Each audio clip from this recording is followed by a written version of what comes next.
ଯାହାକୁ ତୁ ବିବାହେଲୁ ଶାଢ଼ୀ ଶଙ୍ଖା ଦେଇ, ସେଇ ତୋତେ ଧନଶିବରେ ନାଗୁଣୀ ହୋଇ।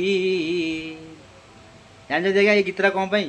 ଗୋଟେ ଇଣ୍ଟରେଷ୍ଟିଂ କଥା, ଜଣଙ୍କ ସ୍ତ୍ରୀ ତା ସ୍ୱାମୀକି ଏମିତି କୁକୁର କରି ରଖିଛି, ତା ସ୍ତ୍ରୀ ଆଉ ଜଣଙ୍କ ସାଙ୍ଗରେ ସମ୍ପର୍କ ରଖିଲେ ବି ତା ସ୍ୱାମୀ କିଛି କହିପାରୁନି। ଆଉ ସେ ସ୍ତ୍ରୀ ଭୁଲି ଯାଉଛି ସେ ଯେଉଁ ସମାଜ ଭିତରେ ରହୁଛି, ସେ ଯେଉଁ ପାପ କରୁଛି ସେ ସମାଜ ଉପରେ ପଡ଼ିବ, ତା ଫ୍ୟାମିଲି ଉପରେ ପଡ଼ିବ, ତା ପିଲା ଛୁଆଙ୍କ ଉପରେ ପଡ଼ିବ। ଆଜି ବୟସ ଅଛି, ତୁ ପର ସ୍ୱାମୀ ଆଗରେ ନଟାଙ୍ଗି କରୁଛୁ, କାଲି ଦିନ ଯେମିତି ବୟସ ଗଡ଼ିଯିବ, ତ ଚମ ସବୁ ନୁତୁ ନୁତୁ ହେଇଯିବ, ତାପରେ ସେଇ ସ୍ୱାମୀ ହିଁ ତ ପିଠିରେ ପଡ଼ିବ, ଆଉ କେହି ଆସିବେନି।